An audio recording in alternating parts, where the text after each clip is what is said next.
બનવા પ્રભુ ને પ્યારો ગીત ન ગાજે, બનવા પ્રભુ ને પ્યારો ગીત ન ગાજે, કરવાને કામ એના દોડી દોડી જાજે, કરવાને કામ એના દોડી દોડી જાજે, દીધી શક્તિ છે તુજે જીવન સજાવવા, દીધી શક્તિ છે તુજને જીવન સજાવવા, ગીતાના ગીતે જીવન વીણા બજાવવા, ગીતાના ગીતે જીવન વીણા બજાવવા, ભૂલે ભેદો માનવમાં તાલીન તું થાજે, ભૂલી ભેદો માનવમાં તલ્લીન તું થાજે, કરવાની કામ એના દોડી દોડી જાજે, કરવાને કામ એના દોડી દોડી જાજે, અહંકાર છોડી માનવ સંગે તું જાજે, અહંકાર છોડી માનવ સંગે તું જાજે, જીવન સંદેશો લઈને દેવદૂત સાજે, જીવન સંદેશો લઈને દેવદૂત થાજે, તારા પગમથી અંબર પર ડોલે, તારા પડઘમથી ઉડતી અંબર પણ ડોલે, કરવાની કામ એના દોડી દોડી જાજે, કરવાને કામ એના દોડી દોડી જાજે, અભિમન્યુ સાજે, ઉસળે અસ્મિતાએ વો અભિમાન્યુ થાજે,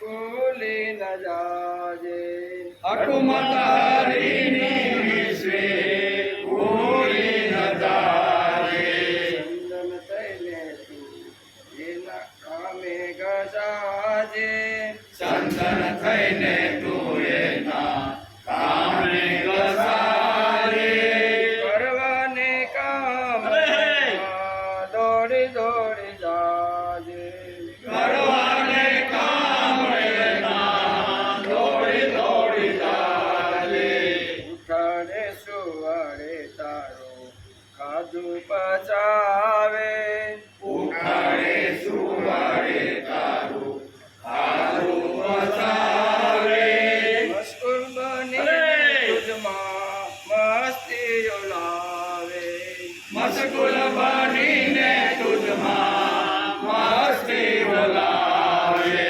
બનવા તું તકનીએનો સૈનિક થઈ જાજે, બનવા કૃતજ્ઞ સૈનિક થઈ જાજે, કરવાની કામ દોડી દોડી જાજે, કરવાને કામ એના દોડી દોડી જાજે, તે અર્જુન ગર્જન તો યોગેશ્વર નાથે, ઉઠે અર્જુન ગર્દન તો યોગેશ્વર નાથે, દાદા જગાડે જગને ગીતા સંવાદે, દાદા જગાડે જગને ગીતા સંવાદે, કરવાને કામ એના દોડી દોડી જાજે, કરવાને કામ એના દોડી દોડી જાજે, બનવા પ્રભુને પ્યારો ગીત એના ગાજે, બનવા પ્રભુને પ્યારો ગીત એના ગાજે, ઓમ ઓમ ઓમ ઓમ ઓમ ઓમ ઓમ ઓમ ઓમ ઓમ ઓમ ઓમ ઓમ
हरे चतुर्विद्या भजन्ते मां चतुर्विद्या भजन्ते मां चतुर्विद्या भजन्ते मां चतुर्विद्या भजन्ते मां जना सुकृतिनोऽर्जुन जना सुकृतिनोऽर्जुन जना सुकृतिनोऽर्जुन जना सुकृतिनोऽर्जुन चतुर्विद्या भजन्ते मां जना सुकृतिनोऽर्जुन चतुर्विद्या भजन्ते मां जना सुकृतिनोऽर्जुन आर्तजिज्ञासुरर्थार्थी आर्तो जिज्ञासुरर्थार्थी आर्तो जिज्ञासुरर्थार्थी आर्तो जिज्ञासुरर्थार्थी ज्ञानी च भरतर्षभ ज्ञानी स भरत सर्व ज्ञानी च भरतर्षभ ज्ञानी स भरतर्षभ आर्तो जिज्ञासुरर्थार्थी ज्ञानी च भरतर्षभ आर्तो जिज्ञासुरर्थार्थी ज्ञानी स भरतर्षभ चतुर्विद्या भजन्ते मां जना सुकृतिनोऽर्जुन आर्तो जिज्ञासुरर्थार्थी ज्ञानी च भरतर्षभ चतुर्विद्या भजन्ते मां जना सुकृतिनोऽर्जुनम् आर्तो जिज्ञासुरर्थार्थी ज्ञानी स भरतर्षभ तेषां ज्ञानी नित्ययुक्त तेषां ज्ञानी नित्ययुक्त तेषां ज्ञानी नित्ययुक्त तेषां ज्ञानी नित्ययुक्तम् एकभक्तिर्विशिष्यते एकभक्तिर्विशर्ष्यते एकभक्तिर्विशिष्यते एकभक्तिर्विशिष्यते तेषां ज्ञानी नित्ययुक्त एकभक्तिर्विशिष्यते तेषां ज्ञानी नित्ययुक्त एकभक्तिर्विशिष्यते प्रियो हि ज्ञानिन अत्यर्थम् प्रियो हि ज्ञानिनो यत्यर्थम् प्रियो हि ज्ञानिनत्यर्थम् प्रियो ज्ञानी यत्यर्थ अहं स च मम प्रिय अहं च मम प्रिय अहं स च मम प्रिय अहं च मम प्रियम् प्रियो हि ज्ञानिनत्यर्थम् अहं स च मम प्रिय प्रियो हि ज्ञानिनो यत्यर्थम् अहं च मम प्रिय तेषां ज्ञानि नित्ययुक्तम् एकभक्तिर्विशिष्यते प्रियो हि ज्ञानिनत्यर्थम् अहं स च मम प्रिय तेषां ज्ञानि नित्ययुक्तम् एकभक्तिर्विशिष्यते प्रियो हि ज्ञानिनर्थार्थे महं च मम प्रिय બે સાથે चतुर्विद्या भजन्ते मां जना सुकृतिनोऽर्जुन आर्तो जिज्ञासुरर्थार्थी ज्ञानी स भरतर्षभ येषां ज्ञानी नियुक्त एकभक्तिर्विशिष्यते श्रियो हि ज्ञानिनयर्थार्थ अहं स मम प्रिय પ્રિય અહમ સ મમ પ્રિય હરિ ઓમ. વસુદેવ સુતં દેવમ કંસચાણૂરમર્દનમ દેવકી પરમાનંદમ કૃષ્ણં વંદે જગદ્ગુરુ. ગુરુર્બ્રહ્મા ગુરુર્વિષ્ણુ ગુરુર્દેવો મહેશ્વર ગુરુર સાક્ષાત પરબ્રહ્મ તસ્મૈ શ્રી ગુરુવે નમઃ. નારાયણં નમસ્કૃત્યં નરં ચૈવ નરોત્તમં દેવીં સરસ્વતી વ્યાસં તતો જયમુદીરયે તતો જયમુદીરયે.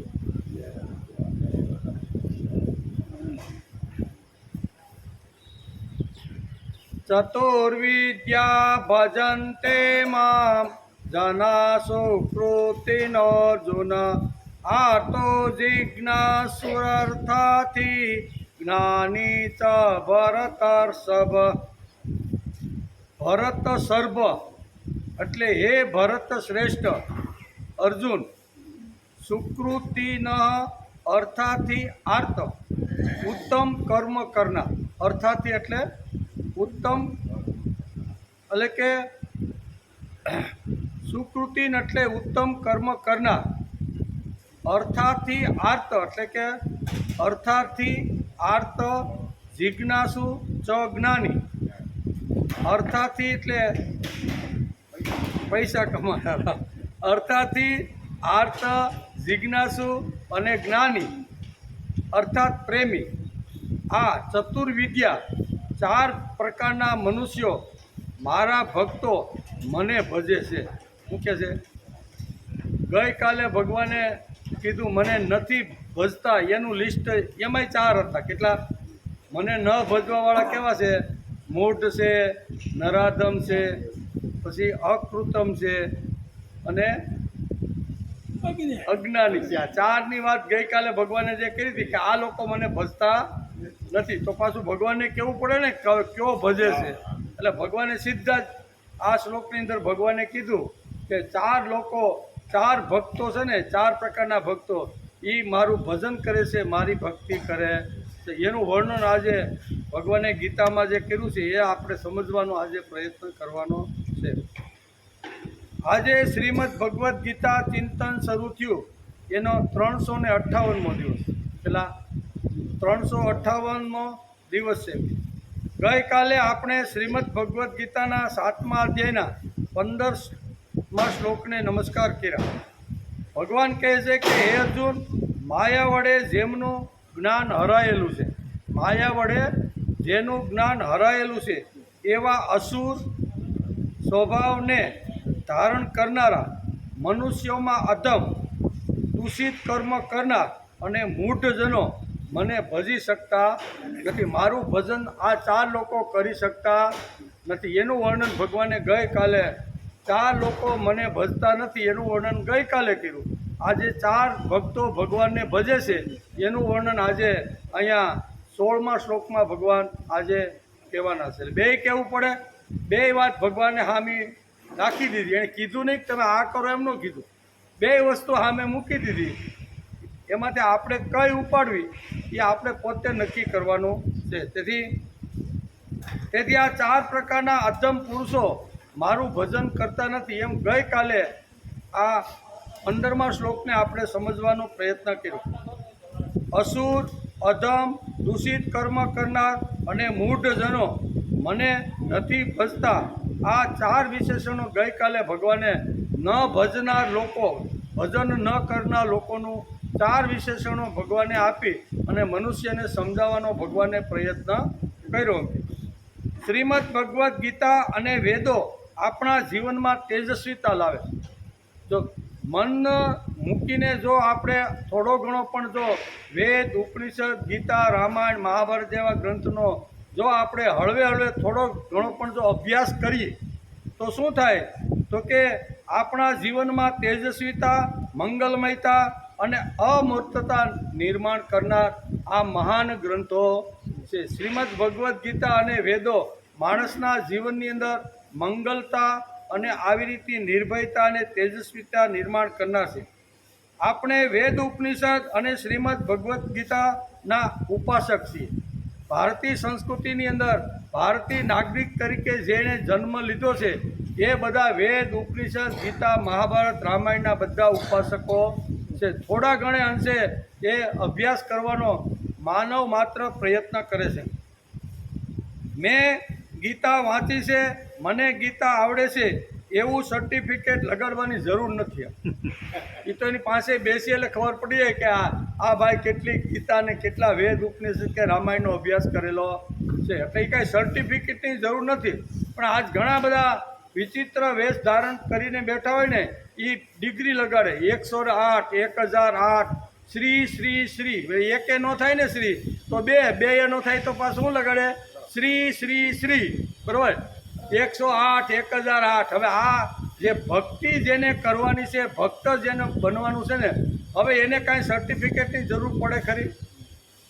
આજે આપણા એકનાથ છે, તુકારામ છે, મીરાબાઈ છે, નરસિંહ મહેતા છે, એણે કોઈ દિવસ કોઈ એની પાછળ કોઈ ડિગ્રી લગાડી નહીં, છતાં ઇતિહાસના પાનામાં આજે અમર થઈ ગયા કે નહીં? તો ભક્ત લોકો હોય એને આવી રીતનું કાંઈ કરવાની જરૂર ખરી? પણ આપણને એમ થાય કે મને લોકો કે ભાઈ 1008 કેટલા આગળ લગાડે, શું લગાડે? 1008, 100 પપ્પુ થતું. આ બાપાએ અમારે નવું સંશોધન પપ્પુ ધધુ 1008. હા, પપ્પુ ધધુ 1008. તમે નવું બધું લાવો. જેણે વૈદિક તત્વજ્ઞાન વાગોળ્યા હોય તેના જીવનમાં તેજસ્વીતા, મંગલમયતા અને અમૂર્તતા જોવા મળે. આ જોવા મળે એટલે સમજી લેવાનું કે આ શાસ્ત્રનો ઊંડો અભ્યાસ કરવાનો આ ભાઈ પ્રયત્ન કરે છે. શ્રીમદ ભગવદ્ ગીતા ઉપર જેમણે અંતઃકરણનો પ્રેમ કર્યો હોય તેના જીવનમાં ધૈર્ય એટલે કે ધર્મમાં મૂર્ખાઈ અને ઘેલસા આવતી જ નથી. ઘેલસા રહે નહીં. જે બુદ્ધિપૂર્વક કોઈ પણ શાસ્ત્રનો જો અભ્યાસ કરે અને એમાં જે કાંઈ નીતિ નિયમો, સત્ય સિદ્ધાંતો આપ્યા છે એ સમજીને આચરણ કરવાનો માણસ જો પ્રયત્ન કરે તો એની અંદર ઘેલસા કે મૂર્ખાઈ આવતી નથી. ભગવાને જે સરળ ભાષામાં ભક્તિ કરવાની કીધી છે એ રીતે એ જીવન જીવતો જાય, એમાં મૂર્ખાઈ કે ઘેલસા કરવાની કોઈ જરૂર નથી એમ કે. તેથી મૂર્ખાઈથી આખું જીવન વેડફાઈ જાય ઘણીવાર. આ ઘેલસા અને મૂર્ખાઈની અંદર ઘણીવાર જે કરવાનું છે એ રહી જાય છે અને ન કરવાના આ ઘેલસા અને મૂર્ખાઈમાં ભલે શું કહેવાય બાહ્ય દેખાવની અંદર બધું જ એનું જીવન આખું વેડફાઈ જાય છે. જેણે શ્રીમદ ભગવદ્ ગીતા દિલથી વાંચી છે, વૈદિક વાંગમય વાગોળ્યું છે, તેના જીવનમાં એટલે કે પલાયનવાદ આવતો જ નથી. જેણે શાસ્ત્રનો ઊંડો અભ્યાસ કર્યો હોય ને એની અંદર પલાયનવાદ ન આવે. એને ઘરનો ત્યાગ કરવો પડે, મા બાપનો ત્યાગ કરવો પડે, સ્ત્રીનો કે ધનનો ત્યાગ કરી અને ભાગતો નથી. એને પલાયનવાદી કહેવાય. કેવો? જેણે શાસ્ત્રનો ઊંડો અભ્યાસ કર્યો હોય એ માણસ કોઈ દિવસ પલાયનવાદી બની શકતો. કારણ કે ભગવાને બહુ સરસ રીતે સમજાવવાનો પ્રયત્ન કર્યો. હું કે ભાઈ 2 આશ્રમ છે ને એ તારા પ્રવૃત્તિમાં છે, એમાં મન મૂકીને તારે જે કાંઈ કરવાનું હોય ને બ્રહ્મચર્ય અને ગૃહસ્થાશ્રમમાં જેટલું કમાવાનું હોય ને એ 25 થી 50 વર્ષોમાં તું જેટલી 18 કલાક 20 કલાક તનતોડ કરીને તું કરી લે. બરાબર? પછી વિદ્યા જેટલી મેળવવાની હોય 1 થી 25 વર્ષમાં મેળવી લે. આ 2 પ્રવૃત્તિના અને પછી શાંતિથી વાનપ્રસ્થ સ્વીકાર્યા પછી હળવે હળવે ગૃહમાંથી નિવૃત્તિ થાય અને ધીમે ધીમે પ્રભુ તરફ વળ અને પછી ભક્તિ કરવા લાય તો આમાં સુગંધ આવે. હવે 50 વર્ષ પછી જે ભક્તિ કરે છે એમાં વધારે સુગંધ હોય કે 15 વર્ષના છોકરાને મૂંડી નાખો અને એ ભક્તિ કરે એમાં સુગંધ હોય? વસ્તુ આ છે. 3 આશ્રમનો બ્રહ્મચર્યાશ્રમ, ગૃહસ્થાશ્રમ અને વાનપ્રસ્થ 3નો અનુભવ લઈને બેઠો છે. બરાબર. એટલે એમાં એણે ઘણી ખાટી મીઠી હાથે તડકા સાયા ઘણું બધું એમણે જોયેલું હોય છે. જેથી સારામાં સારી ભક્તિ કોણ કરી શકે? તો કે વાનપ્રસ્થિ અને સંન્યાસ આશ્રમ, બે આશ્રમ એવા છે કે પ્રભુ સુધી પહોંચવા માટેના ભગવાને આ બે જબરજસ્ત આપણે સાધનો હથિયાર આપી દીધા છે. એટલે જેમણે વેદ, ઉપનિષદ, ગીતા, રામાયણ, મહાભારતનો ઊંડો અભ્યાસ કર્યો છે ને તે માણસ કોઈ દિવસ પલાયનવાદી થાય નહીં. મને જે સંસાર મળ્યો છે એ સંસારમાં રહી અને મારે ભક્તિ કરતાં કરતાં અંતિમ તમારા સુધી પહોંચવાનું છે એવું રહે. તેથી કહેશે કે તે જીવનથી, કુટુંબથી, સંસારથી આગો ભાગે જ નહીં. ઋષિઓએ વેદો ઉપર એટલે કે આંતરડાનો પ્રેમ કર્યો કે નહીં?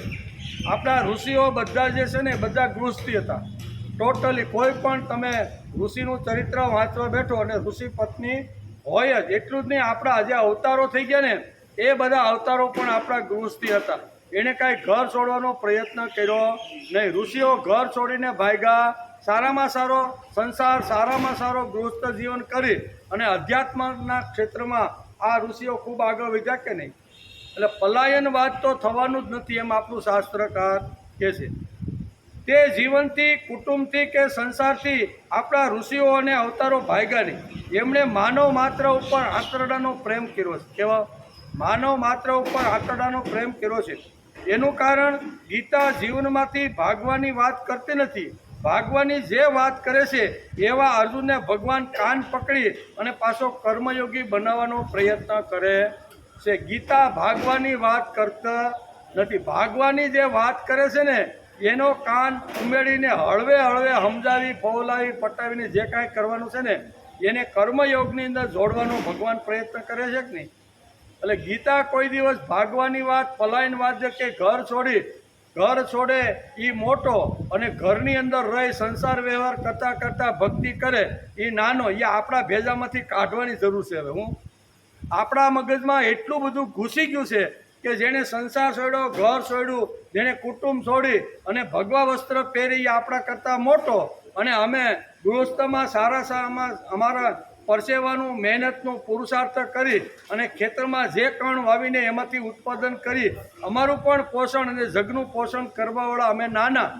આ મગજમાં જે ઘૂસી ગયું છે ને એ ગીતા કાઢવાનો પ્રયત્ન કરે છે. તમે એના કરતાં જબરજસ્ત મોટા છો. હજારો લોકોના તમે પેટ ભરો છો. પશુ પંખી પણ તમે જે કાંઈ મહેનત કરીને જે કાંઈ ખેતરની અંદર જે ઉત્પાદન કરો છો ને એમાં બધાનો ભાગ છે કે નહીં? બધા લોકો એના ઉપર આખો આધાર રાખે કે નહીં?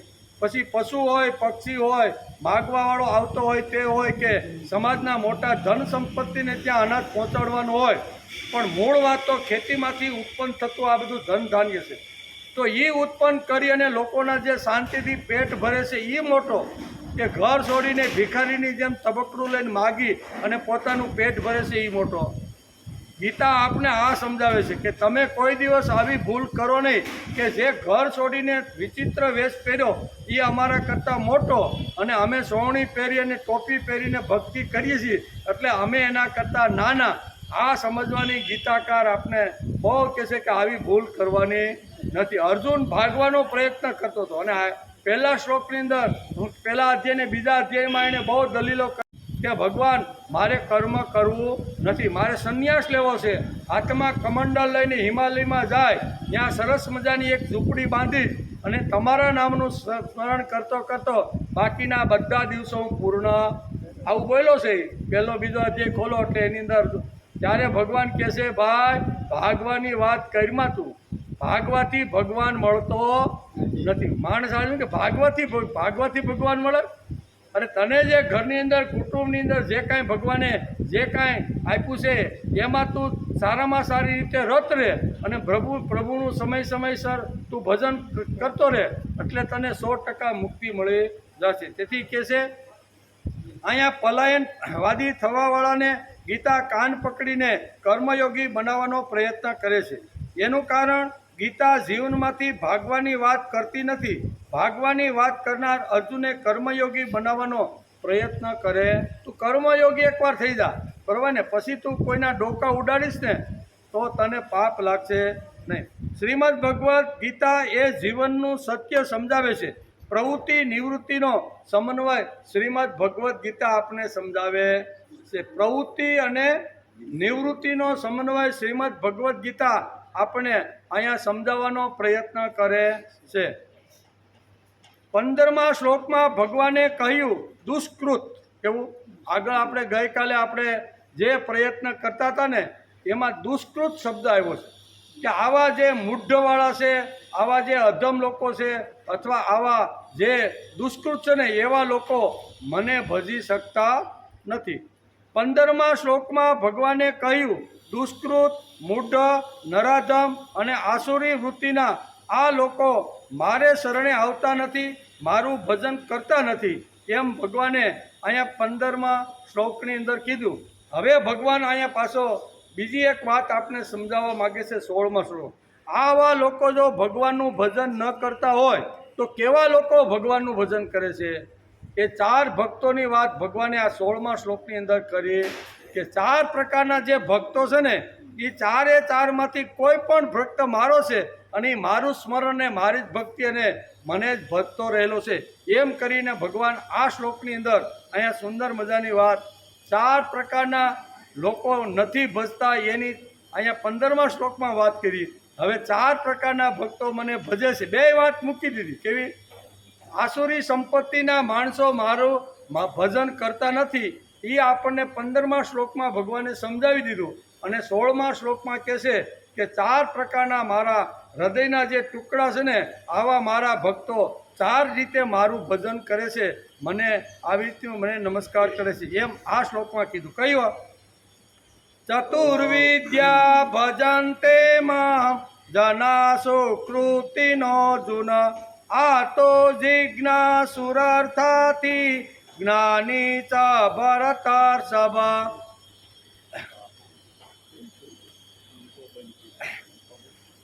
ચતુર્વિદ્યા ભજન્તે મામ જના સુકૃતિનો જુન આ તો જિજ્ઞાસુરાર્થાથી જ્ઞાની ચ ભરતર્ષભ. હે ભરત શ્રેષ્ઠ અર્જુન, ઉત્તમ કર્મ કરનાર અર્થાથી આર્ત, જિજ્ઞાસુ અને જ્ઞાની આ 4 પ્રકારના ભક્તો મારું ભજન કરે છે. કેટલા? 4 પ્રકારના ભક્તો મારું ભજન કરે છે. કોણ કોણ?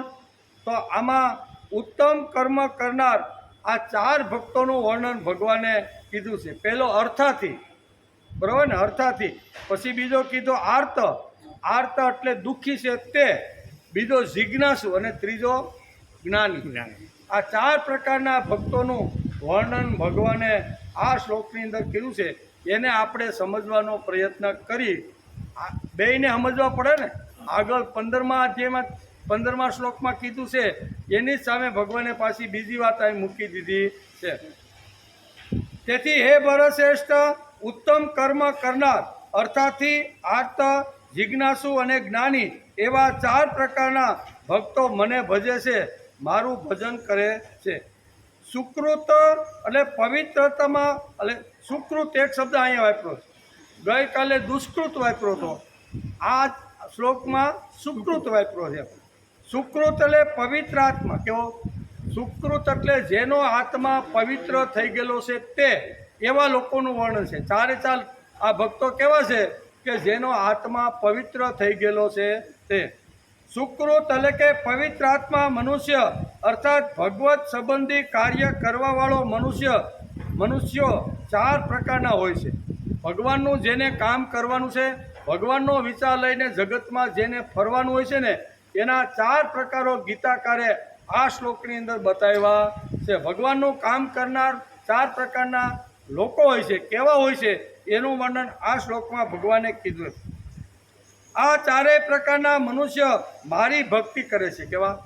આર્ત, જિજ્ઞાસુ, અર્થાથી અને જ્ઞાની આ 4 પ્રકારના જે ભક્તો છે ને એ મારી ભક્તિ કરે છે. મારી ભક્તિ કરે છે એટલે કે અર્થાત મારે શરણે આવેલા છે. કેવા? મારા શરણે આવેલા છે. અર્થાથી આર્ત, જિજ્ઞાસુ અને જ્ઞાની ભક્ત. તેમાં જ્ઞાની ભક્ત એ મારું હૃદય છે. કેવું? 4 તો 4 શ્રેષ્ઠ છે. બાપને જેમ 4 દીકરા હોય, 4 દીકરા બાપને તો વાલા જ હોય ને, પણ એમાં શ્રેષ્ઠ દીકરો કેવો, વધારે વાલો કેવો લાગે?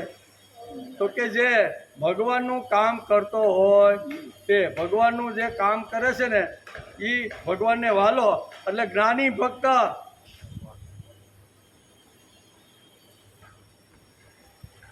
લાગી બોલો અહીંયા ભાઈ હવેલી કરું શબ્દ વાપર્યો હતો આપણે ગઈકાલે અભ્યાસ. 15મા શ્લોકમાં ભગવાને દુષ્કૃતિ શબ્દથી ભગવાને ભક્તિ ન કરનાર મનુષ્યની વાત કરી હતી. ભક્તિ ન કરનાર દુષ્કૃતિના માણસો કેવા છે એ 4 પ્રકારની વાત કરી હતી. આ શ્લોકમાં ભગવાન સુકૃતાની એક શબ્દ અહીંયા આ શ્લોકમાં વાપર્યો. કેવો? સુકૃતાની. સુકૃતાની એટલે ભગવાનનું કામ કરનાર જે વર્ગ છે તે સારામાં સારી કૃતિ કરી પોતાનો જીવન વિકાસ કરી અને સમાજનો ઉત્કર્ષ અને વ્યક્તિનો વિકાસ કરનાર જે છે એના માટે સુકૃત શબ્દ ભગવાને અહીંયા શ્રીમદ ભગવદ્ ગીતાના 16મા શ્લોકમાં વાપરેલો છે. આ શ્લોકમાં સુકૃતિન શબ્દ વાપરી ભગવાનનું કામ કરીને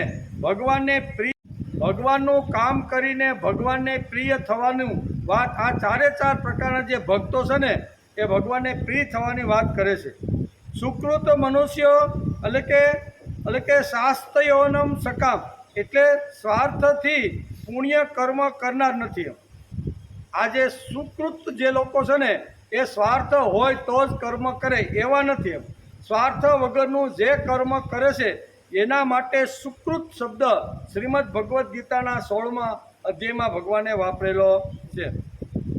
તેથી સ્વાર્થથી પુણ્ય કર્મ કરનાર નહીં, પરંતુ ભગવાન સાથે પોતાનો સંબંધ જોડીને નિષ્કામ કર્મયોગ જે કરે છે તેને ભગવાને આ શ્લોકની અંદર સુકૃત કીધો છે. કેવો?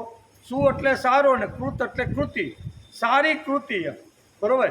એ કૃતિ ગમે તેવી હોય પણ સારી કૃતિ કરવાનો જે પ્રયત્ન કરે છે તે. સુકૃત મનુષ્યો 2 પ્રકારના હોય છે. પાછા કેવા? એમાંય 2 વિભાગ પાડી દીધા છે. સુકૃત મનુષ્યો 2 પ્રકારના હોય છે. એક તો યજ્ઞ, દાન, તપ વગેરે કરનારો વર્ગ હોય છે અને વર્ણાશ્રમ પ્રમાણે શાસ્ત્રોક્ત જે પ્રમાણે જીવન ભગવાને આપ્યું છે એ વર્ણાશ્રમ સમજી અને વર્ણ અને આશ્રમ પ્રમાણે જીવનાર એક વર્ગ હોય છે. સુકૃતના 2 ભાગ પાડીને ભગવાને એક ભાગનું આ વર્ણન કર્યું છે. અથવા બીજો વિભાગ તેમના કર્મો ભગવાનને અર્પણ કરે છે. જે કાંઈ કર્મ કર્યા હોય એ ભગવાનને અર્પણ કરી જે કાયેન વાસા મનચેન્દ્રિયેર્વા બુદ્ધ્યાત્મા વા પ્રકૃતે સ્વભાવે કરોમી યદ યદ સકલમ પરસ્મે નારાયણાયેતી સમર્પ્યામિ.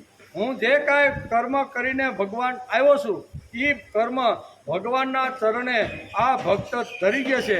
એટલે સુકૃત પણ 2 પ્રકારના, એક દાન, યજ્ઞ, પુણ્ય આવી રીતનો એક વર્ગ છે અને એમાંય વર્ણાશ્રમ કરીને કરવાળો, અને બીજો કે જે કાંઈ નિષ્કામ કર્મયોગ કરે એ કરીને ભગવાનના ચરણે ધરી ગયા છે. એટલે આવા 2 પ્રકારના વર્ગ છે. તેમના કર્મો ભગવાનને અર્પણ કરે છે અને બીજા ભક્તો ભગવાનનો જપ, તપ અને કીર્તન કરે. કેવું? એક વર્ગ એવો પણ છે ભગવાનનું જપ કરે, ભગવાનનું કીર્તન કરે, ભગવાનની આવી રીતના ભજનો કરે, જે કાંઈ છે ને એવો એક વર્ગ છે.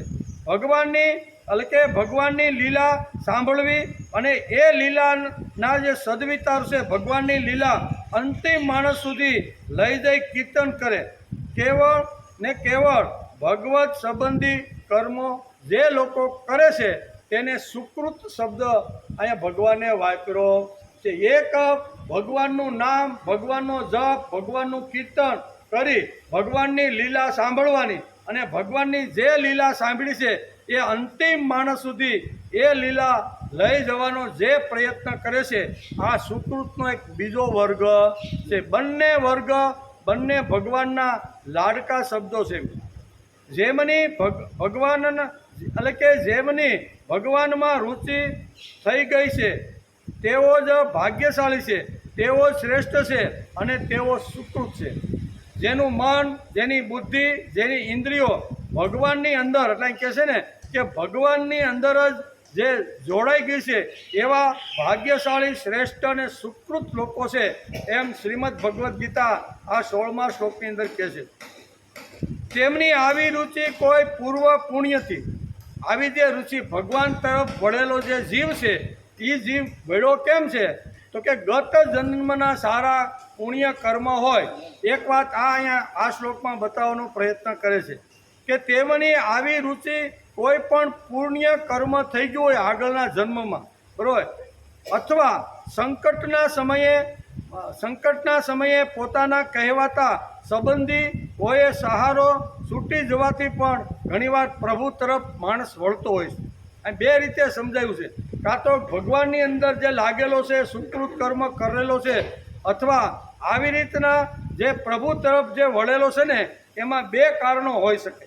એક તો સગા સંબંધી સાથે કાંઈ થોડીક આંટી બાટી પડી ગઈ હોય અને પછી એમ કે હવે આને આરે આટલું બધું કામ કર્યું, આટલું બધું ઘસાણો, હવે આને કાંઈ પડી નથી ને, હાલો હવે સંન્યાસ લઈને ભાગી જાય. ઘણીવાર પ્રભુ તરફ ઘણીવાર લોકો આવી રીતના પણ વળતા હોય છે અને ઘણીવાર પૂર્વ સારા કર્મ લઈને આવ્યો હોય છે. તેથી ભગવાનની અંદર રુચિ એને ઉત્પન્ન થાય છે. આવા ભાગ્યશાળી શ્રેષ્ઠ અને સુકૃત લોકો હોય છે એનું વર્ણન ભગવાને આ 16મા શ્લોકની અંદર આવા 4 ભક્તોનું વર્ણન ભગવાને આ શ્લોકમાં કરેલું છે. બીજી વાત, કોઈ વિશ્વસનીય મનુષ્ય દ્વારા કરવામાં આવેલા વિશ્વાસઘાતને કારણે પણ ઘણીવાર સંસાર ઉપરથી રસ ઉઠી જાય. શું થાય? આપણે એના ઉપર જબરજસ્ત પ્રેમ કર્યો હોય, નિષ્કામ કર્મયોગ કર્યો હોય, એના માટે ખૂબ ઘસાણા હોય અને એ જ માણસ જ્યારે વિશ્વાસઘાત કરે ને ત્યારે ઘણીવાર માણસને એમ થાય છે કે હાલો આ તો બધું ખરાબ, કે એમ પણ ઘણીવાર પ્રભુ તરફ ઘણા વળતા હોય છે. પણ આ 4 જે ભક્તો છે ને, એ 4 ભક્તો આવી રીતના કાંઈ વિશ્વાસઘાત કર્યો હોય અથવા સંબંધી હોય એની સાથે કાંઈ ખોટા કામ કર્યા હોય અને વળ્યો હોય એની વાત ભગવાન આ કરતા નથી. 4 જે ભક્તો છે ને એ મારા લાડકા દીકરા છે અને એને કંઈ ને કંઈ કામ કરવાનું છે, કંઈક ને કંઈક જ્ઞાનનો વિસ્તાર કરવાનો છે ને, એટલા માટે 4 પ્રકારના ભક્તો મારા તરફ વળેલા છે એમ ભગવાન આ શ્લોકની અંદર સમજાવે છે. અથવા સત્સંગ અને સ્વાધ્યાય, પ્રભુ તરફ કોણ કોણ વળે છે એનું પણ વર્ણન કર્યું છે. અથવા સત્સંગ અથવા સ્વાધ્યાય અથવા શુભ વિચાર વગેરેથી થઈ ગયો હોય તે કારણથી પણ માણસ પ્રભુ તરફ રુચિ અથવા પ્રભુ તરફ વળેલો જોવા મળે છે. ઘણીવાર સારા સત્સંગમાં ગયો હોય, એકાદો શબ્દ જો લાગી ગયો હોય તો એને થાળી વાત તો સાચી જ, અટાણ સુધી ખોટું મેં મારું જીવન વેડફી નાખ્યું, હવે તો મારે ભગવાનની અંદર રુચિ કરીને ભગવાનનું નામ, ભગવાનનું કીર્તન, ભગવાનનું નામ જપ જે કાંઈ છે ને એ હવે મારે કરવાનું છે. એ વળ્યો એનું કારણ સત્સંગમાંથી અથવા સ્વાધ્યાયમાંથી એકાદો વિચાર એને એવો લાગી ગયો કે વાત તો બરોબર છે. આવી રીતે અલગ અલગ રીતે ભક્તો જગતની અંદર ઘણા બધા છે, પણ અહીંયા ભગવાન પોતાના લાડકા 4 જે દીકરાઓ છે ને એ 4 દીકરાઓનું વર્ણન આ શ્લોકની અંદર ભગવાન કરે છે. તેથી પૂજ્ય પાંડુરંગ શાસ્ત્રી જેવા મહાપુરુષ કહે છે કે કૃતજ્ઞતા વગરની કૃતિ એટલે દુષ્કૃતિ. કેવી? 15મા શ્લોકમાં દુષ્કૃતિ કીધી, આ શ્લોકમાં સુકૃતિ કીધી. આ બંને શબ્દો સમજવા જેવા. કૃતજ્ઞતા વગર એટલે કયું?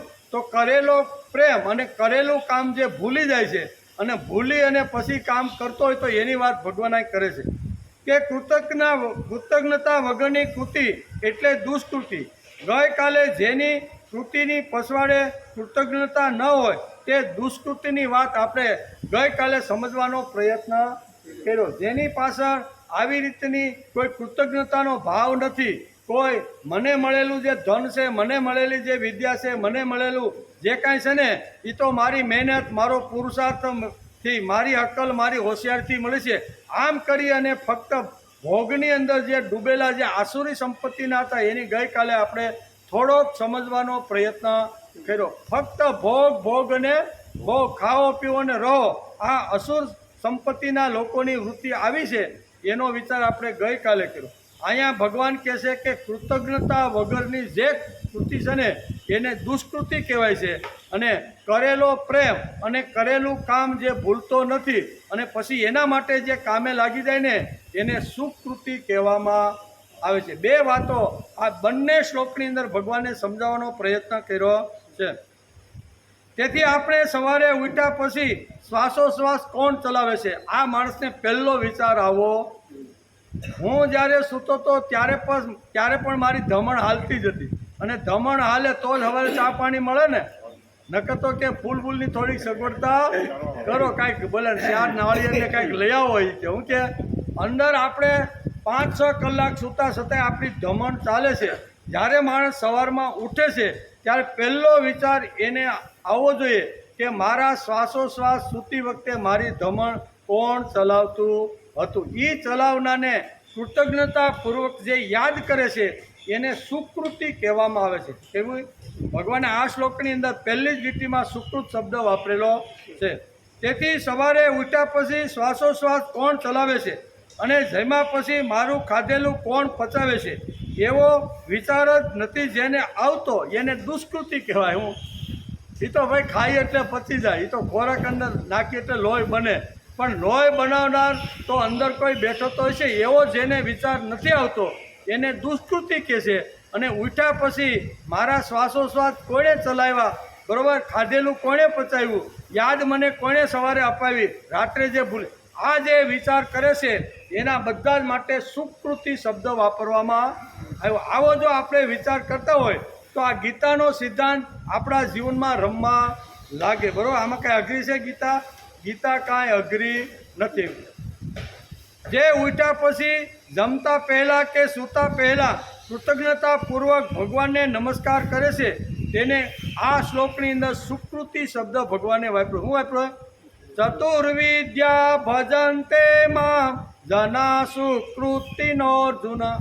હે અર્જુન, આવા સુકૃત જે લોકો છે ને એ 4 પ્રકારના ભક્તો અહીંયા મારી ભક્તિ કરે છે, મારું ભજન કરે છે. બહુ સરસ આ ભગવાન આ શ્લોકની અંદર સમજાવવાનો પ્રયત્ન કરે છે. આપણાથી કદાચ 24 કલાક ભગવાનને યાદ ન કરી શકાય, પણ ઓછા નામે દિવસની અંદર 3 વાર તો આપણે યાદ કરવા જોઈએ કે નહીં? 24 કલાક રામ રામ કરતા જો બેઠા રહી તો સંસાર અને આપણો વ્યવહાર હાલે ને આર્થિક તાવડી આપણી ટેકો લઈ જાય કે નહીં, જે વ્યવહાર ધંધો કરતા હોય. તેથી 24 કલાક કદાચ આપણે સમય ન મળે, પણ આ અગત્યના જે 3 વખત જે સંધિ થાય છે, 3 પ્રકારની સંધિ આખા 24 કલાકમાં જે થાય, એ સંધિના સમયે, અગત્યના સમયે તો પ્રભુ આપને યાદ આવવો જોઈએ. રાત્રિ એટલે અંધારું, અંધારું ગયું, સૂર્ય ઉગ્યો એટલે અજવાળું થયું, એટલે અંધારાનું જવું અને અજવાળાનું આવવું, આને એક સંધિ કહેવાય. શું કહેવાય? આ મહત્વની જે સંધિ છે ને એ સમયે માણસને પ્રભુ યાદ આવવો. અંધારાનું જવું, અજવાળાનું આવવું, આ બેયની એક સંધિ થાય. પછી થાય ને, અંધારું કે જાવું તો છે પણ હવે અંજવાળું થાય થઈ ને, પછી ધીમે ધીમે અંજવાળું આવે એટલે કે કાંઈ વાંધો નહીં, તમે આવી ગયા છો તો હવે વિદાય. એટલે આ એક પ્રકારની સંધિ છે, બરાબર. પછી બપોર સુધી આપણે જે કાંઈ કામ કર્યું, સવારનું જે નાસ્તા પાણી કરીને ગયા અને બપોરે 12-1 વાગે તો ભૂખ લાગે કે નહીં? ભૂખ લાગેલી છે, જમવા બેઠા છીએ અને ક્ષુધા એટલે શાંત થાય છે. એક બાજુ ભૂખ લાગેલી છે અને જમવા બેઠા, જમી લીધું એટલે એવું થયું, ભૂખનું જાવું અને પેટ ભરાવું, આ એક સંધિ થઈ કે નહીં? અને રાતના આખો દિવસ આપણે દિવસ દરમિયાન જે કામ કર્યું હોય, બરાબર, સૂર્યપ્રકાશની અંદર, એ સૂર્યનું જવું અને ફરીથી રાત્રિનું આવું, આ પણ એક પ્રકારની સંધિ છે. તેથી આપણા શાસ્ત્રકારો કહે છે કે 24 કલાક કદાચ ભગવાનને આપણે યાદ ન કરી શકીએ તો આવા મહત્ત્વના જે 3 જે સંધિઓ થાય છે, 3 વખતે જે ભગવાન આપણી એકદમ નજીકમાં નજીક, આ 3 સમયે આપણી નજીક હોય છે, તો એવા નજીક રહેલા ભગવાનને રોજ સવાર, બપોર અને સાંજ 3 ટાઈમ આપણે રોજ નમસ્કાર કરવા. જે આ નમસ્કાર જે લોકો કરતા હશે ને તેના માટે શ્રીમદ ભગવદ્ ગીતાએ સુકૃત શબ્દ વાપરેલો છે. હવે દુષ્કૃત એટલે યાદ નથી કરતા, તે આપણી હેલી ભાષામાં કહેવું હોય તો. અને જે યાદ કરે છે તે સુકૃત.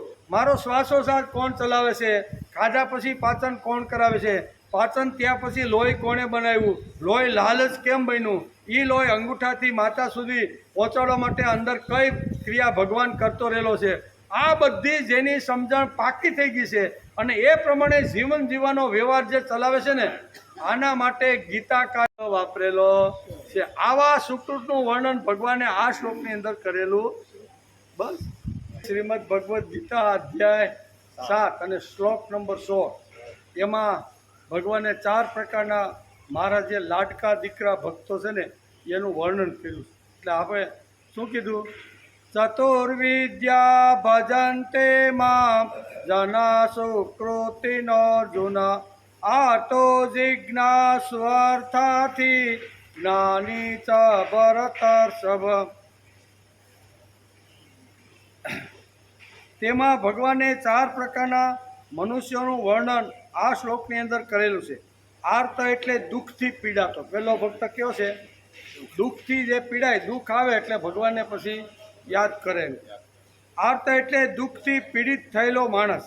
દુઃખથી પીડિત થાય અને ચારે બાજુ કંઈ સૂઝે નહીં ત્યારે માણસ પ્રભુ તરફ વળે, ભગવાનને ભજે. પહેલો આર્ત. આર્ત એટલે દુઃખી, બરાબર ને? ઘણા બધા પ્રયત્ન કર્યા પછી જો ક્યાંય પૂછતું ન હોય તો કે ભગવાનની ભક્તિને ભગવાનના પગ પકડો. એમ પહેલો ભક્ત. ત્યાં સુધી ભગવાનને યાદ કરવાનું કારણ નહીં. શંકરાચાર્ય પણ આપણો બચાવ કરે છે. શંકરાચાર્ય જેવા મહાપુરુષ પણ આપણા જેવા સામાન્ય માણસનો બચાવ કરે છે. એ કે ભગવાને ભલે કીધું આ, પણ હું પણ તમને કહું છું. એ કે શું કે છે? આપત્સુમગ્ન સ્મરણમ તદીયમ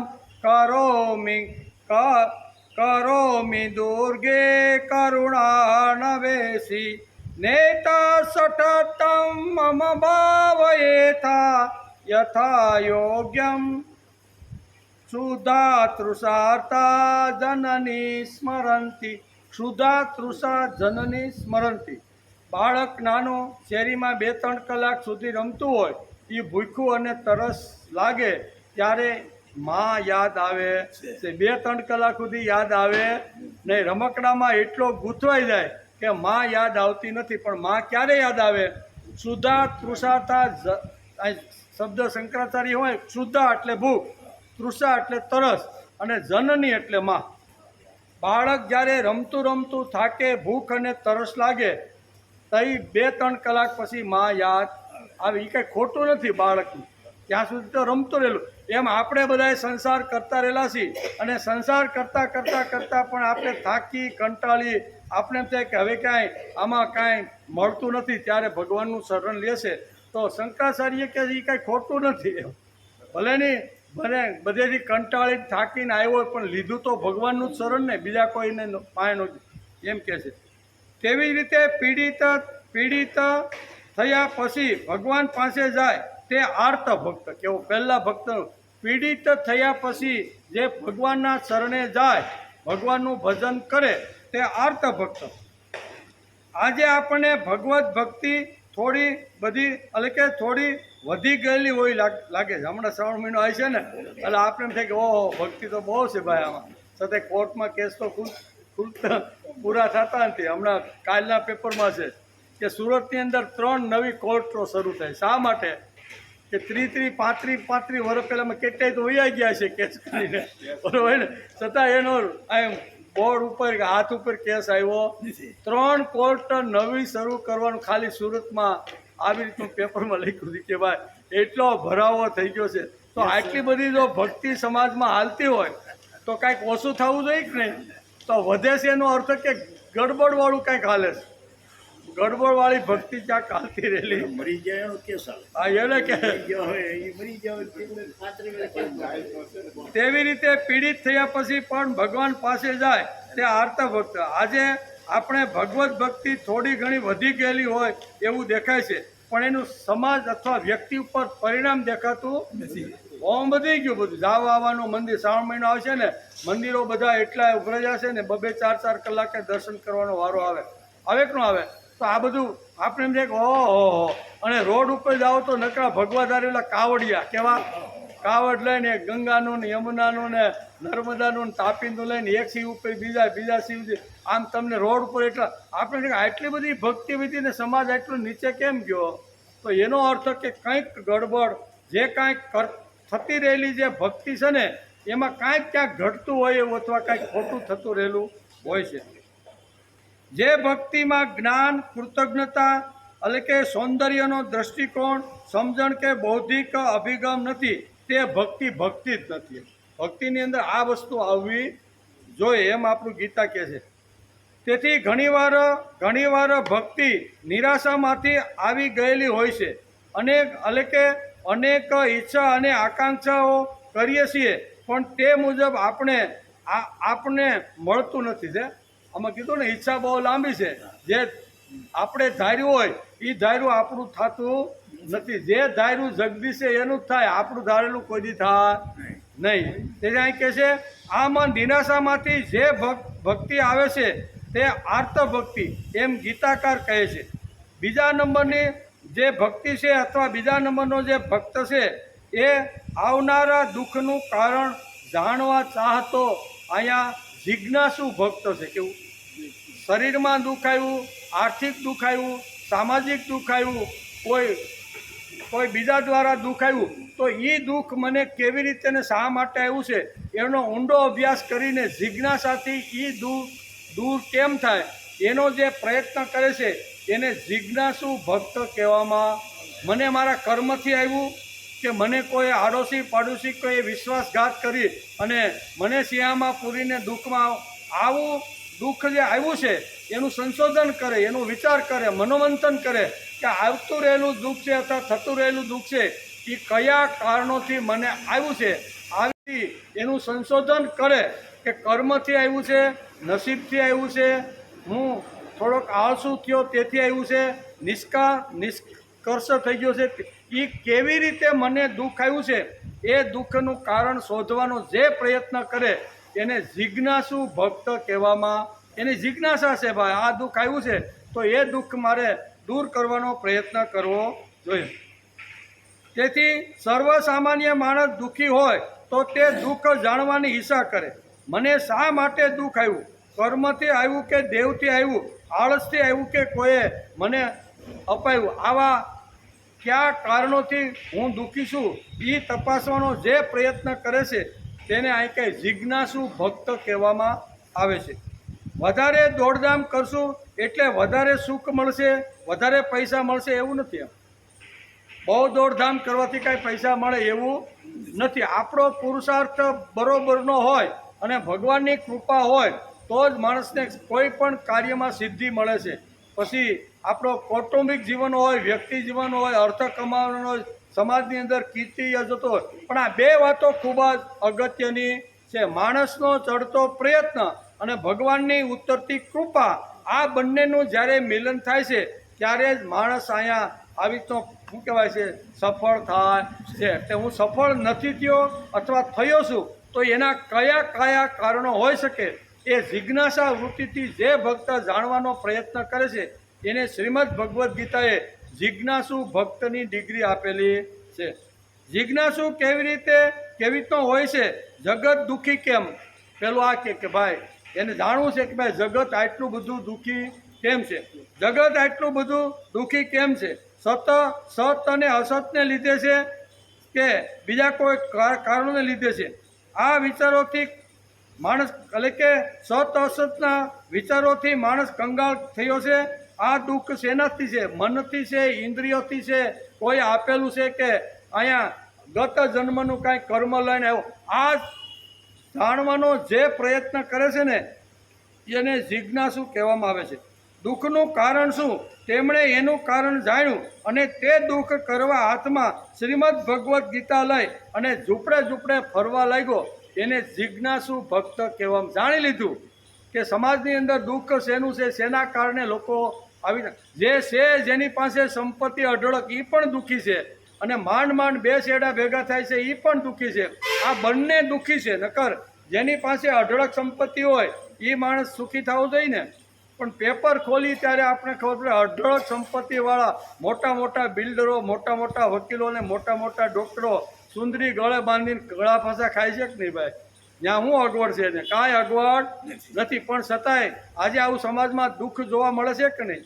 એટલે આ દુઃખના કારણો જેણે શોધી લીધા અને શોધ્યા પછી સમાજમાંથી દુઃખ હળવું કેમ થાય એમ હાથની અંદર સદવિચારો લઈ અને આ ઝૂંપડે ફરી અને એનું દુઃખ હળવું કરવાનો જે પ્રયત્ન કરે છે આને અહીંયા જિજ્ઞાસુ ભક્ત કહેવામાં આવ્યું છે.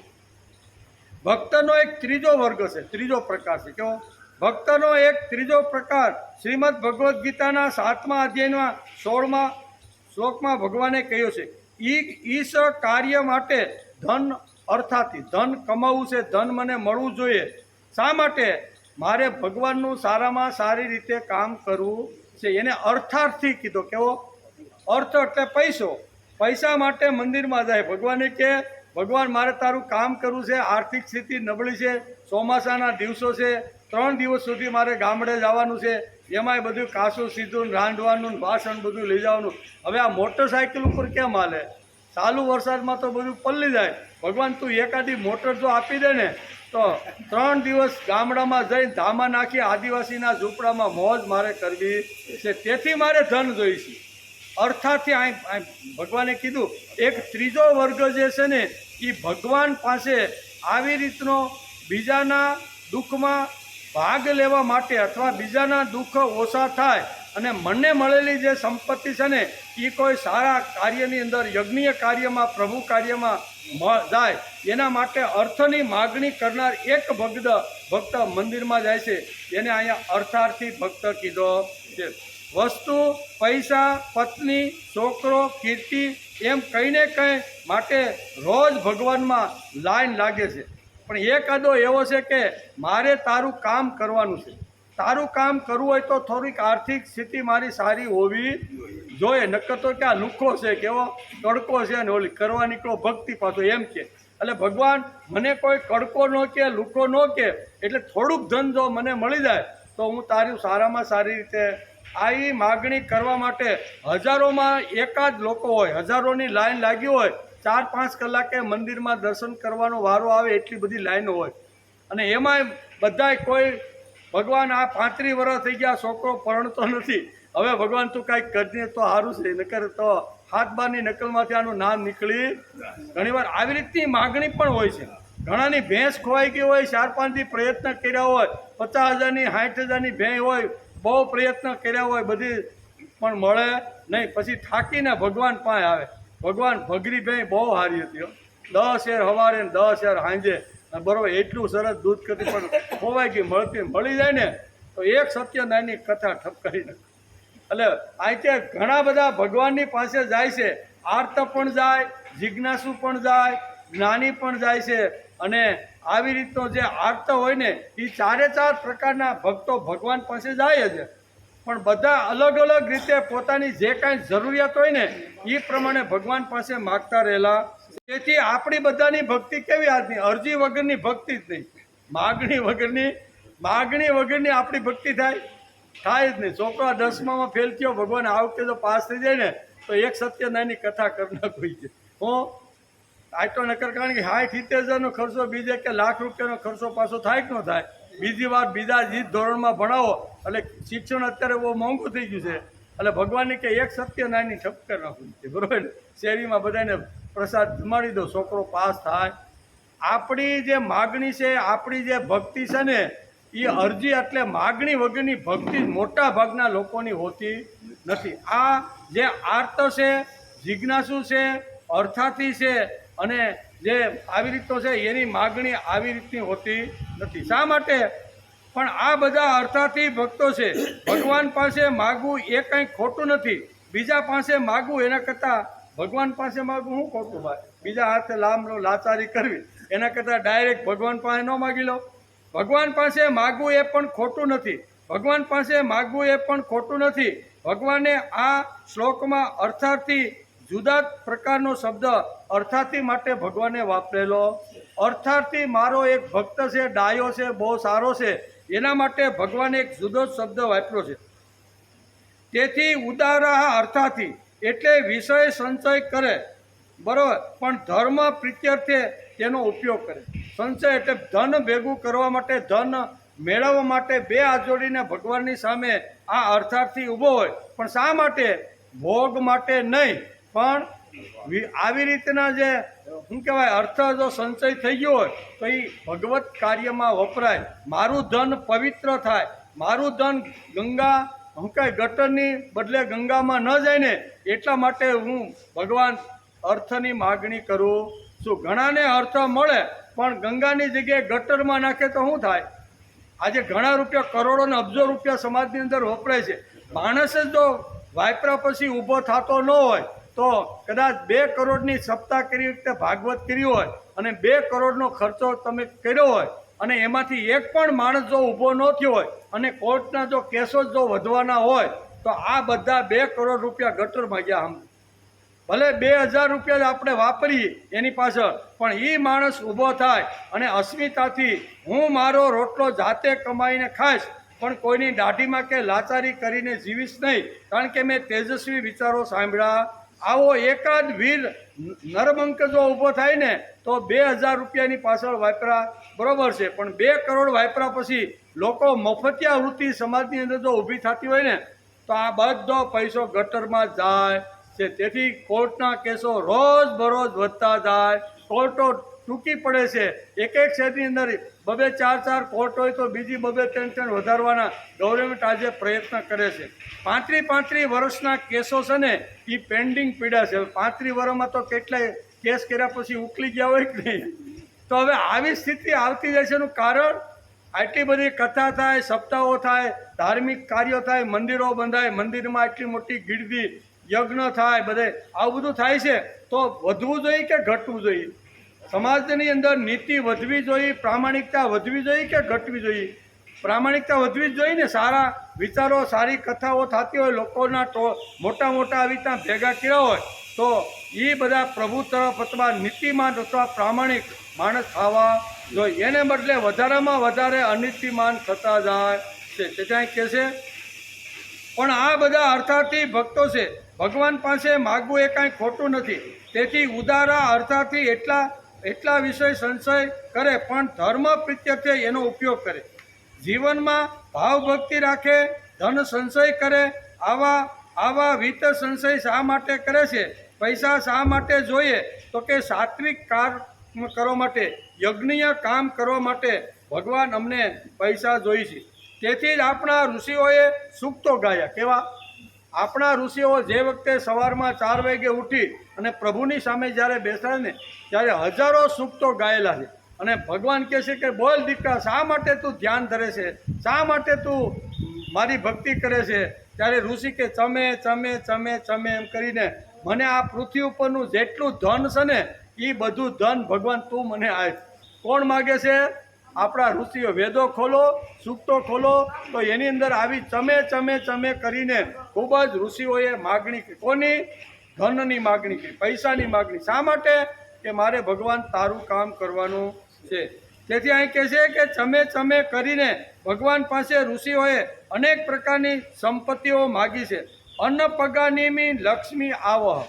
હે ભગવાન, અમારા ઘરની અંદર પગ વગરની લક્ષ્મીને તું મોકલ. એકવાર આવ્યા પછી જવાનું નામ લે નહીં.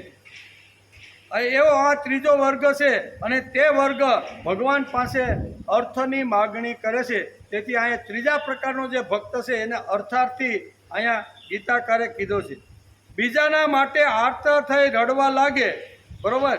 બીજાના માટે આર્ત થઈ રડવા લાગે, જિજ્ઞાસુ થઈને દુઃખના કારણો શોધવા લાગે, અર્થાર્થી થઈને સાત્વિક કાર્યો માટે ધન. આમ 3 પ્રકારના ભક્તોનું વર્ણન ભગવાન બહુ સરસ રીતે સમજાવે છે. એક તો આર્ત છે, જિજ્ઞાસુ છે અને અર્થાર્થી છે. આ 3 પ્રકારના ભક્તનું વર્ણન ભગવાન પોતાના સ્વમુખે અર્જુનને સમજાવી રહ્યા છે. એમ કે હવે ભગવાન વર્ણન કરે છે યોગારૂઢ જ્ઞાનીનું. તો ભક્ત છે ને એ ભગવાન કહે છે કે મારો આત્મા, જ્ઞાની ભક્ત એ મારો આત્મા છે એમ ભગવાન પોતાના સ્વમુખે બોલે છે. 3નું વર્ણન તો અહીંયા ભગવાને ગીતાની અંદર કરી જ દીધું. હવે ચોથો જે ભક્ત છે એ જ્ઞાની રૂઢ છે. એ જ્ઞાની રૂઢનું વર્ણન ભગવાન કરે છે. હવે ભગવાન વર્ણન કરે છે યોગારૂઢ જ્ઞાનીનું. તેસામ જ્ઞાની નિત્યયુક્ત એક ભક્તિ વિશિષ્ટ. સ્પેશિયલ ભગવાન એનું વર્ણન કરતા ભગવાન થાકતા નથી. આ ત્રણેય એના લાડકા દીકરા છે, પણ વધારામાં વધારે લાડકો દીકરો બાપને કયો હોય? દોડીને બાપ સિંધે એ પ્રમાણે દરેક પ્રકારના કામ બાપને ક્યાં અગવડ છે એ જાણી લે અને બાપની અગવડ દૂર કરવા માટે જે દીકરો જો પ્રયત્નશીલ હોય ને તો એ જ ભગવાનને લાડકો હોય ને. બોલે 4-5 વાર સિંધે ને ન કરે, બાપા ભૂલી ગયો અહીં ખંજોળવા માંડે, 2-3 દિવસ તો એ કાંઈ ભલે એ એનો જ દીકરો છે, વાલો જ છે, પણ એટલો વાલો નથી. બાપને કઈ અગવડ છે, બાપને કયું દુઃખ છે, બાપને ક્યાં વેદના થાય છે, બાપ શા માટે આવી રીતનું દુઃખ હોય એ ખબર ન પડતા દીકરો જાણી લે અને એની વ્યથા દૂર કરવા માટે દીકરો જે પ્રયત્ન કરે છે ને, આવો દીકરો ભગવાનનો અને બાપનો લાડકો જેમ હોય ને એમ જ્ઞાની ભક્ત પણ જાણી લે છે કે આમાં ક્યાં ક્યાં અગવડ ભગવાનને છે. ભગવાનની અગવડ દૂર કરવા માટે જ્ઞાની ભક્ત રાત દિવસ સમાજની અંદર પ્રયત્ન કરે છે. સમાજની અંદર 2 પ્રકારના માણસો છે, બરોબર. એક દેવત્વ કરનારો અને એક પશુત્વ. 2 વૃત્તિના માણસો સમાજમાં છે, એક દેવત્વ અને એક પશુત્વ. આ જ્ઞાની માણસ એવો વિચાર કરે છે કે સમાજની અંદર પશુતુલ્ય જીવન જીવતો રહેલો જે ભગવાનનો જે જીવ છે ને એ જીવમાંથી પશુત્વ બહાર ફેંકી દે અને એ જીવની અંદર દેવત્વ નિર્માણ કરવાનું જે કામ કરે છે ને, આ જ્ઞાની ભક્ત પશુત્વને બહાર ફેંકી દે. 2 પ્રકારના લોકો સમાજમાં રહેવાના. એક પશુ જેવું જીવન, આહાર નિંદ્રા ભય મેથુન સામાન્ય મેતત પશુભી નરમ ધર્મો હિ તેષામ અધિક વિશેષ ધર્મેણ હિનાઈ પશુભી નરમ. આવું પશુ તુલ્ય જીવન ખાઓ પીવો અને મજા કરો, આવો એક વર્ગ સમાજમાં રહેવાનો છે. જ્ઞાની ભક્ત આવો વર્ગ જોઈને થોડોક દુઃખી થાય, થોડો વ્યથિત થાય, થોડુંક એને એમ લાગે કે આ મમે વાંસો જીવ, ભગવાને હાંક મારીને કીધું કે આ મારો જીવ એ મારો અંશ છે, તો ભગવાનનો જે અંશ છે ને એ હસતો રમતો કિલોલ કરતો હોવો જોઈએ. એટલે જ્ઞાની ભક્ત આવા પશુત્વ જીવન જીવે છે. એની પાસે બેસે, મળે, વાતો કરે, હળવે ભગવાનની વાત કરતાં પશુત્વને બહાર કાઢે અને એ પશુત્વને બહાર ફેંકી દે અને એની અંદર દેવત્વ જે નિર્માણ કરે છે ને આને જ્ઞાની ભક્ત કહેવામાં. આવા જ્ઞાની ભક્તનું વર્ણન ભગવાને અહીંયા 4થા ભક્ત તરીકે વર્ણન કર્યું છે. તેથી હવે ભગવાન વર્ણન કરે છે યોગારૂઢ જ્ઞાનીનું. તેષામ જ્ઞાની નિત્યયુક્ત. આવો મારો જે લાડકો છે ને નિત્યયુક્ત, મારી સાથે જોડાઈ ગયેલો. કેવો? ગમે તે કૃતે ખાય પીવે ઊંઘે, કામ કરવા જાય, નોકરી કરવા જાય, પણ મને આ માણસ ભૂલતો નથી. મને નમસ્કાર કરીને ખેતરે જાય છે, મને નમસ્કાર કરીને પેઢીએ જાય છે, મને નમસ્કાર કરીને નોકરી ઉપર જાય છે. આવો રાત દિવસ ભલે પોતાનો નોકરી ધંધો કરે છે, પણ મને સાથે રાખીને જે નિત્યયુક્ત થઈને જે કરે છે ને, આ તો મારો દિલનો ટુકડો છે. આવા દિલના ટુકડાનું વર્ણન ભગવાને અહીં શ્રીમદ ભગવદ્ ગીતાના અહીંયા 7મા અધ્યાયના 16મા શ્લોકની અંદર 4 પ્રકારના ભક્તોનું વર્ણન કરી અને યોગારૂઢ ભક્તનું વર્ણન ભગવાન કરે છે. તેથી તેષા જ્ઞાની નિત્યયુક્તા એટલે કે એકમેવા ભક્તિ વિશેષ. આ બધા ભક્તો ઉદાર છે. આ 4 ભક્ત મોટા છે. આ 4 ભક્તો મહાન છે. બીજાના માટે રડનાર, બરોબર, એટલે અર્થ બીજાના માટે રડનાર, બરોબર. રામદાસ પણ બીજાના માટે રડતા હતા. આપણે ઘણીવાર ઉદાહરણ આપીને કે શિવાજીએ જેને ગુરુ કર્યા એ કાંઈ નાના સનું ગુરુ હોય? શિવાજી જેવા મહાપુરુષે જેને ગુરુ તરીકે જેને ધારણ કર્યા હોય એ રામદાસ કોઈ દિવસ આવી રીતના હોય નહીં. પણ એક દિવસ રામદાસ પથારીમાં રડતા હતા.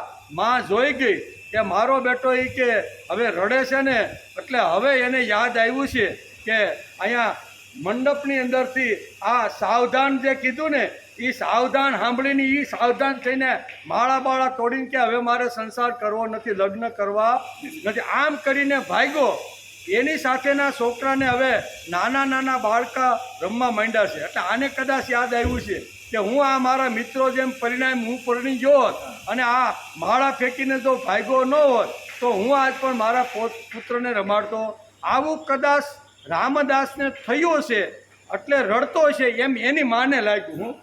હું લાગ્યું એની માને કે મારા દીકરાનું ઓશીકું આખું રડીને ભીનું થઈ ગયું છે, હવે એને સંસાર યાદ આવ્યો હોય ને એવું લાગે છે.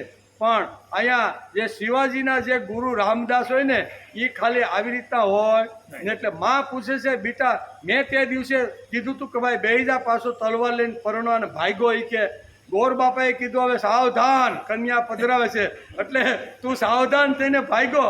અટાણ સુધીમાં ગોર બાપાએ કેટલા બરાડા પાડ્યા, કોઈ ભાગ્યું નહીં અને તું એટલો ભાગ્યો. એ કે પણ રામદાસ સાવધાન થઈ ગયા કે વાત તો હાસી છે. એ કે ગોર બાપાએ જે પોકાર કર્યો ને એ કે હવે સાવધાન થઈ જાય, કન્યા આવે છે જેની સાથે સંસાર માંડવાનો છે ને એ હવે ધીમે પગલે તારા તરફ આવી, એટલે કે આવું તો ભાગો. એ કે એટલે કદાચ આટલા માટે રડતો છે. મૂળ કારણ શું છે? ત્યારે રામદાસ કહે છે માં આઈ એને કહે હું કે મરાઠીમાં આટલા માટે હું રડતો નથી. મારે ત્યાં પુત્ર નથી ને બીજા મિત્રોને પુત્ર થઈ ગયા એટલે હું રડતો નથી. પણ મને એમ થાય છે કે સમાજની અંદર જે ભગવાન એમ કહે છે કે મમે વાંસો જીવ લોકે, આ બધા જીવ છે ને એ મારા જ અંશ છે. તો આવો નિસ્તેજ, લાચાર, દીન, દુઃખ, દુબળો, કાયર, થોડું ઘણું દુઃખ આવે તો પડી જાય, આવો સમાજ કેમ થઈ ગયો છે? આ સમાજમાંથી દુઃખ, દૈન્ય, દારિદ્ર્ય જ્યાં સુધી હું ન કાઢું ને ત્યાં સુધી મને ઊંઘ આવે નહીં, હું રડતો જ રહીશ. એટલે મારું રડવું છે. સમાજમાંથી દૈન, દુઃખ અને દારિદ્ર્ય દૂર કરવા માટે મને ભગવાન શક્તિ ઓછી પડે છે. આ શક્તિ ભગવાન હું તારી પાસે શક્તિ માગતા માગતા આખી રાત રડી રડીને મારું ઓશીકું માં ભીનું થઈ જાય. ખાલી સંસાર મને ન મળ્યો એટલા માટે મારું દુઃખ નથી. કહેવાનો અર્થ કે આવી રીતના આર્ત છે, જિજ્ઞાસુ છે, અર્થાથી છે, આ બધા જે ભક્તો છે ને એ કંઈક ને કંઈક કોઈ થોડોક અર્થ ઓછું હશે, કોઈની પાસે આવી રીતનું હશે તો એ માગવા માટે આ બધા છે. આ બધા મોટા માણસો છે. કેવા છે? બધા કોઈ નાના નથી. દુઃખ હળવું થાય એના માટે પણ રડતો રહેલો ને માગતો રહેલો એ પણ મોટો છે. અર્થ નથી અને અર્થ હોય તો તારું કામ સારું થાય એના માટે ભગવાન પાસે જાય છે એ પણ નબળો નથી. પછી અહીંયા શું કહેવાય કે અહીંયા આ બધા મોટા છે, ઉદારા છે, સર્વ એવે તે, પણ જ્ઞાની ત્વાત્મેવ તે મતમ, જ્ઞાની તો મારો આત્મા છે એમ ભગવાન આ શ્લોકમાં કહે છે. ભક્તિમાં ફરક છે. એક બાજુથી યાજ્ઞવલ્ક, પતંજલિ અને મધુસૂદન સરસ્વતી ભગવાનની વાતો કરતા વાગોળતા હોય છે અને એની બાજુમાં જો ઊભું રહેવાનું મન થાય તો આ જ્ઞાની ભક્તોની જે વાતો છે ને એ સાંભળવાની ઈચ્છા. તેથી ગયા શ્લોકમાં પણ મારી પાસે આવતા નથી તેની 4 વાતો ભગવાને 15મા શ્લોકની અંદર ભગવાને વાત કરી. મારી પાસે કયા 4 લોકો નથી આવતા એની વાત અહીંયા 15મા શ્લોકમાં કરી. હવે ભગવાન આ 16મા શ્લોકની અંદર મારા જે લાડકા દીકરાઓ છે એની વાત કરીને આ શ્લોકની અંદર સમજાવવાનો પ્રયત્ન કરે છે. તેથી ગયા શ્લોકમાં મારી પાસે આવતા નથી તેની 4 વાતો કીધેલી અને હવે આ 16મા શ્લોકની અંદર 4 વાતો કહીને ભગવાન કહે છે કે આ મારા 4 લાડકા દીકરાઓ છે. તેથી અને કારણ કે દુષ્કૃતો મને ભજતા નથી અને સુકૃતોએ મને ભજે છે. આર્તો, જિજ્ઞાસુ, અર્થાથી, જ્ઞાની, આમ કરીને 4 પ્રકારના જે ભક્તો છે ને એ મારું ભજન કરે છે, મારું કીર્તન કરે છે, મારું સ્મરણ કરે છે. અને આસુરી, અધમ, પાપ કર્મ કરનાર અને મૂઢ લોકો, આ લોકો મને ભજતા નથી. આ 2 શ્લોકની અંદર મને કોણ ભજે છે એ પણ ભગવાને કહી દીધું અને આ શ્લોકોની અંદર મને કોણ નથી ભજતા એ બંનેની અંદર 4 વાતો કીધી. 2માં કેટલી કીધી છે? 4 વાતો ભગવાને કહે અને આ બંને શ્લોકો હૃદયસ્થ કરવા જેવા છે. ભગવાને 7મા અધ્યાયના 13 થી 19 શ્લોકની અંદર આસુરી સ્વભાવના માણસોની નિંદા અને ભગવત ભક્તોની પ્રશંસા કરી છે. તેનો અભ્યાસ આપણે કરતા રહેલા.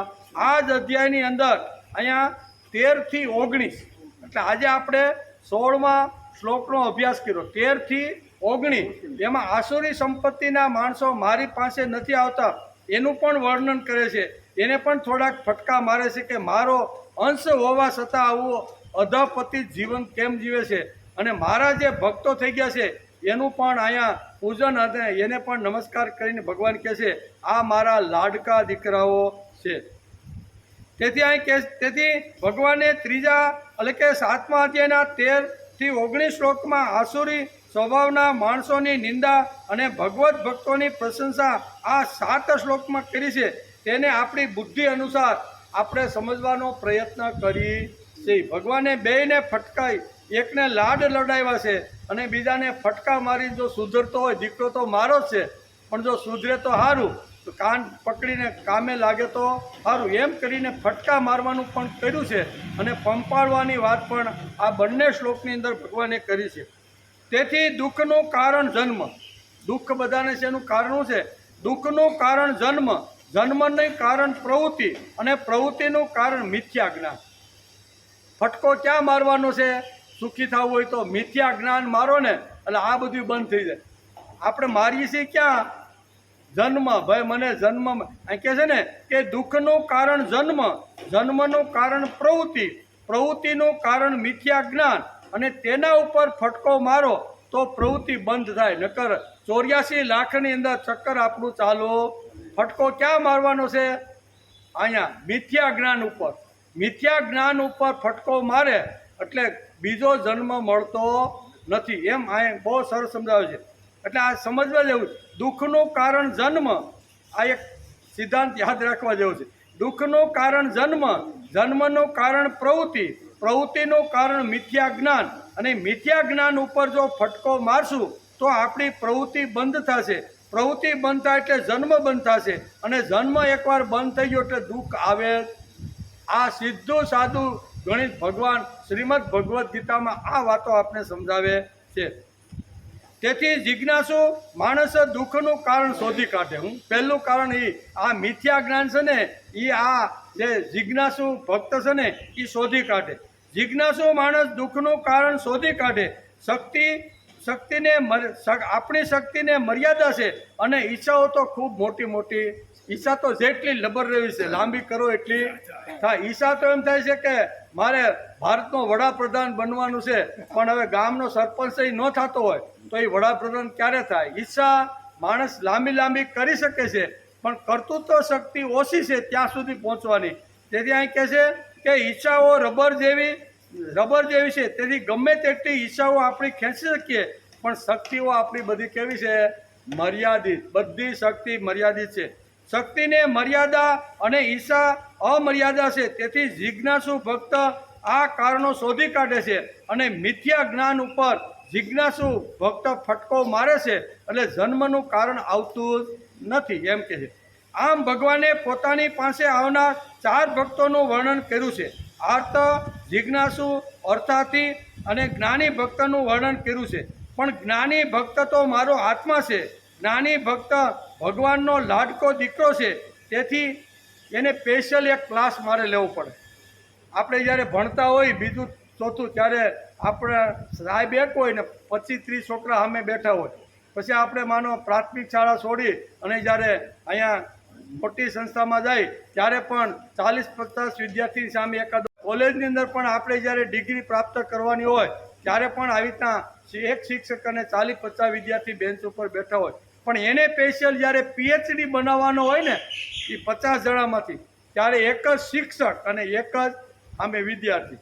એ વિદ્યાર્થી એ ને ગુરુ એને પીએચડીની ડિગ્રી મળે. આપણે જેમ પપ્પુ દધુને જે 1008 મળે ને એમ પીએચડીની ડિગ્રી જો મેળવવાની હોય ને તો એક જ વિદ્યાર્થી અને એક જ એનો પ્રોફેસર. એને માર્ગદર્શન આપવાવાળો એક જ અને બોલવાવાળો એક જ. એને પીએચડીની ડિગ્રી કહેવાય. કેવી? આવા કોઈક ભાગ્યશાળી લોકોને સમાજમાં પીએચડી થયેલા આપણે જોવા મળે છે. પણ એની સામે એક જ વિદ્યાર્થી ને એક જ શિક્ષક. હવે ભગવાન અહીં શું કહે છે? અર્જુનને પીએચડી બનાવવા માગે છે. કેવો?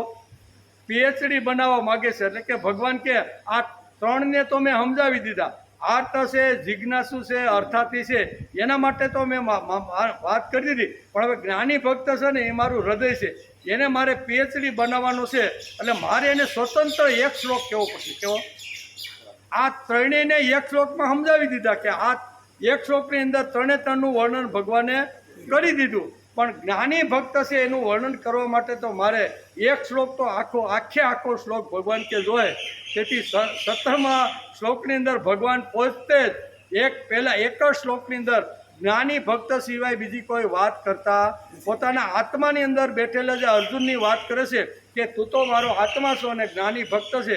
એના માટે સ્પેશિયલ ભગવાન 17મા શ્લોકની અંદર વાત કરવાના છે. એનો વિચાર આપણે એના માટે સ્પેશિયલ. એમાં આડી અવળો કોઈ બીજો હવે કોઈ વચ્ચે આવવાનો જિજ્ઞાસુય નહીં આવે અને આર્તય નહીં આવે ને કેવો અર્થાથી કોઈ નહીં આવે. કોણ હશે? હું અને તું એ જ્ઞાનની વાત ભગવાન કરવાના છે એનો વિચાર આપણે